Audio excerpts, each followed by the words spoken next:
you don't want to let your insurance lapse during this time either, because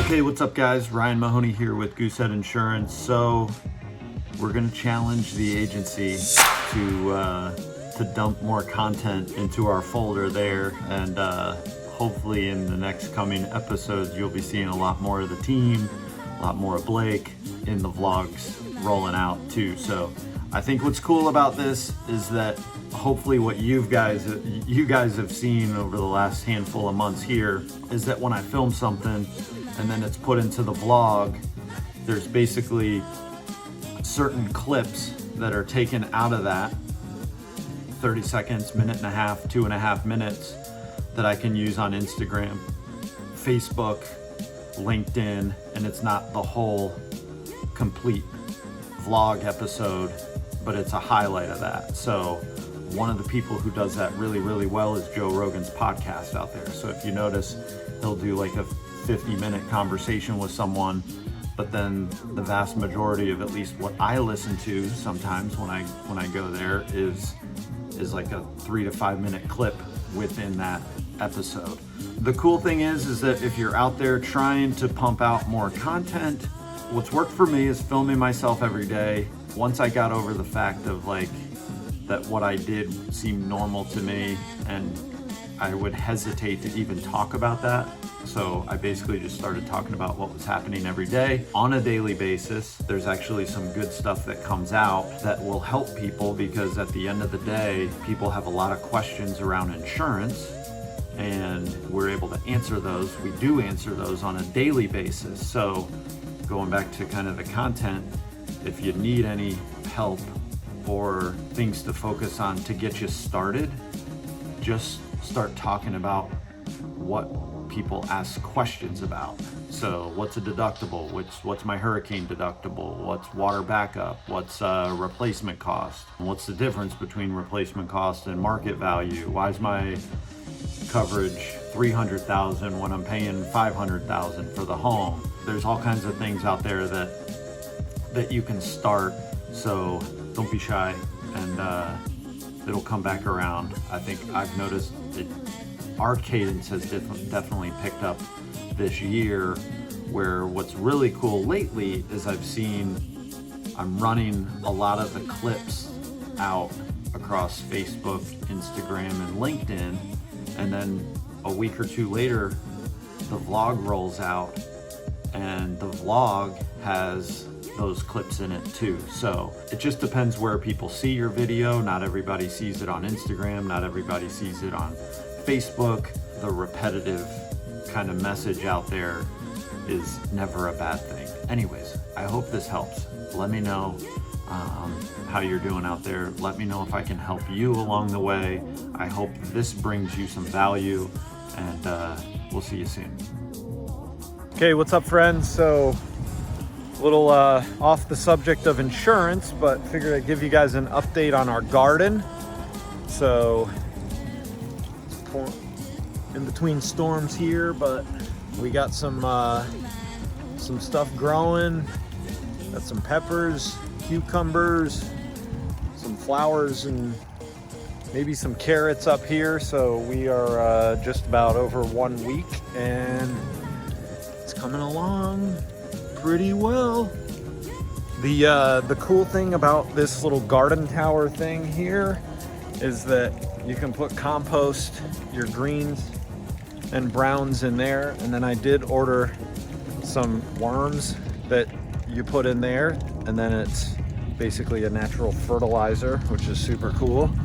Down here is a little kind of water holder. I just emptied it out, but basically what will happen is the water comes in from up here and then filters on down the line here, goes into there, and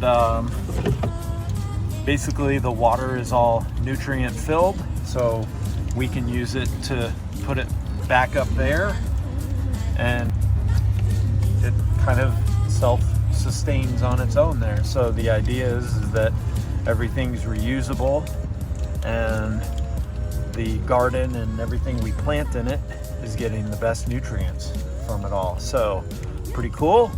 We'll see how it continues to grow and yield some veggies here. So keep you in the loop, guys. Maybe you'll enjoy this more than you enjoy hearing about insurance, but it's just kind of the nature of the beast. It's what I do pretty much every single day. So I hope you are getting some sort of enjoyment out of listening to us talk about insurance. Maybe it's bringing some value to you. If you have any questions around insurance or the garden, hit me up. Text me, as always, 704-285-0992. Hope you have a great weekday, Monday, Tuesday, Wednesday, Thursday, Friday, Saturday, Sunday, whenever you're catching this, morning, evening. Maybe you're walking the dog, who knows? Maybe you're hanging out on the porch on a rainy day, evening like this. But appreciate your attention as always. We'll see you soon. All right, what's up, guys? Ryan Mahoney here with Goosehead Insurance. So I was just replying back and leaving a comment on one of my LinkedIn posts when it occurred to me that I haven't even talked about this subject yet, but I just suggested for someone to do it. So here I am. We write a ton of homeowners insurance, and one of the biggest things we get asked all the time is who pays it and how. So I would say the vast majority of folks, their homeowners insurance is paid at closing.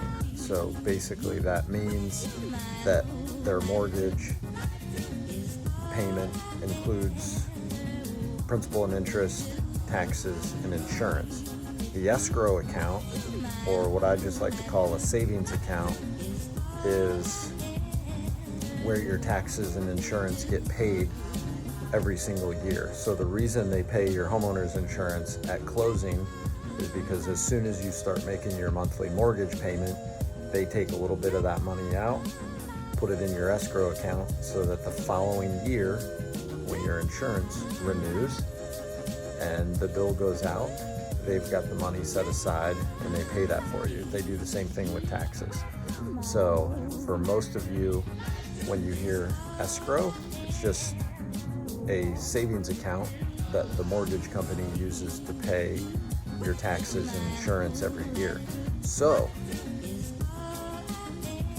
unless you have a variable rate, I don't know, but your lender would know that. But let's say for the purpose of this example that your rate is fixed and your mortgage payment goes up next year. It's not the rate that went up, but it's got to be either your taxes or insurance that went up that next year, because that's the only way your mortgage payment is going to adjust year to year. So if that happens, give us a shout.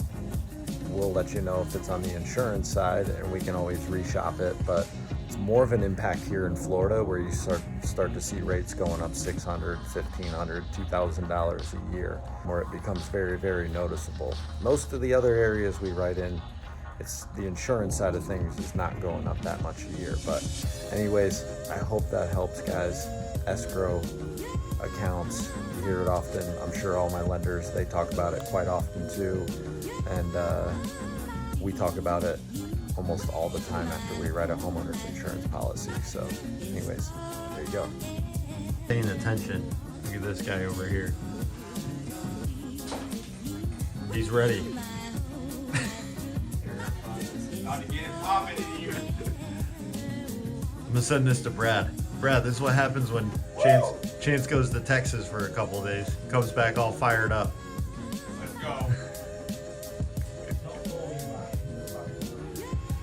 All right, what's up, guys? Ryan Mahoney here with Goosehead Insurance. So here's something that's come up twice in the last 24 hours, but I've had a handful of folks who have added youthful drivers to their auto insurance policies. And what I've found over my 15 plus years of doing this, and it hasn't really changed all that much, but typically we see the rates go up $100 to $200 a month when you add a new driver. So rule of thumb, that's what I usually tell people what to expect. Is that the end all be all? By no means, no, it's not. Couple of tips when you go to add a new driver to your auto insurance policy. If you have 2 vehicles and 2 drivers in the household, and then you add the youthful, so basically what ends up happening is you have 2 vehicles, 3 drivers. The youthful driver will be classified and rated as an occasional driver, because let's just use a husband and wife in this example. If the husband and wife are using the 2 vehicles, then the youthful or the kid doesn't have access to those cars, so they go occasional. That can be a little bit less than the alternative of what happens is that I see bigger increases when you add a 3rd vehicle with the 3rd driver. That goes up tremendously. So color doesn't matter, type of vehicle really doesn't matter all that much in the long run. But what I can tell you, and again as a rule of thumb, is that the best way to keep your costs down for a youthful driver is to go out and buy a very, very inexpensive car that if it gets beat up, you don't have to worry about carrying full coverage or comp and collision on it. That'll help drive your costs down a little bit. And then the other thing, to be honest guys, is maybe some people will or won't like this, but I know this is how I learned, but when I started driving, I had to go out and get a job. So I have a hard time communicating that to people on the phone because I'm not going to tell them what to do or what their kids should be doing. But the bottom line is that with those other things, and then if your kid actually gets a job, maybe even part-time job, and pays not all of the insurance, then it'll help offset the cost for you. I have 4 kids, so they'll all be driving at some point, and that's what I plan on doing. So I hope this helps as always, guys. And if you have any questions around it, please do not hesitate to reach out or shoot me a text, 704-285-0992. See ya. All right, what's up, guys? Ryan Mahoney here with Goosehead Insurance.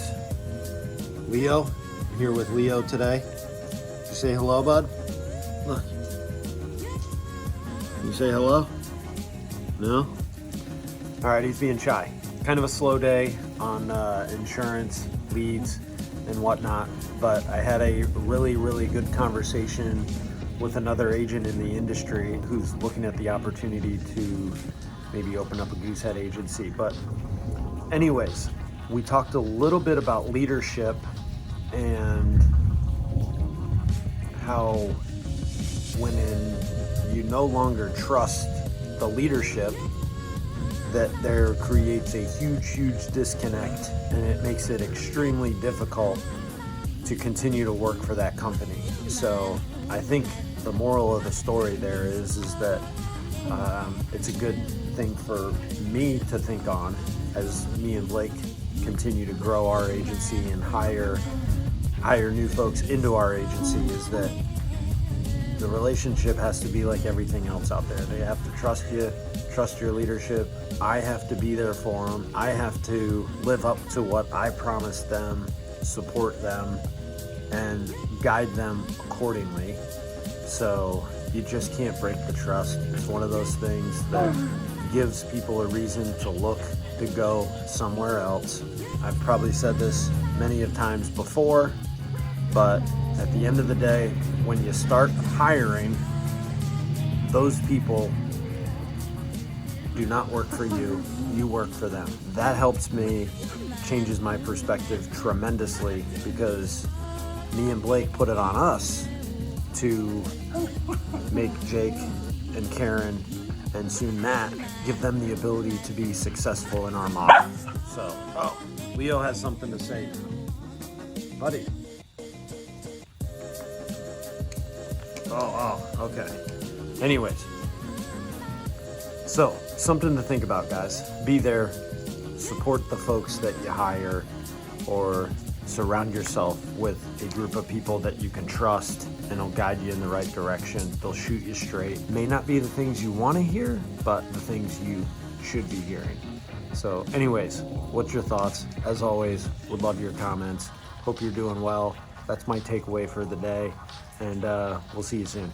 Okay, what's up guys? Ryan Mahoney here with Goosehead Insurance. So we are in the middle of hurricane season and it gets tough when they start spinning out there because companies will shut down and they won't allow us to bind a policy. So a couple of things to hit on here. If you are buying a new house during hurricane season, obtain your insurance right away. Don't wait. We're not the most salesy or twist your arm type people out there, but there does need to be some urgency when you're buying a new home in Florida, because all it takes is one storm to start forming and the vast majority of companies will start shutting down.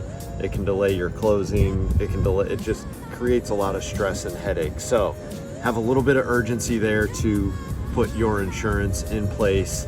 And then secondly, you don't want to let your insurance lapse during this time either, because one, it can be very difficult to reinstate if there's a storm out there. But I'll give you another example why. I had a customer reach out whose policy lapsed 30 plus days ago. So over 30 days, which that in itself makes it tough because most insurance companies want proof of prior insurance. And then with the timing of it all, there's a storm out there and the handful of companies that will write her policy with the lapse are shut down right now. So basically she's in a tight spot where she can't get insurance because nobody's gonna write until the storm passes. So I hope this helps, guys. You never know when hurricanes are gonna pop up. So be diligent, go get the insurance out there. And if you have any questions, let me know. See ya.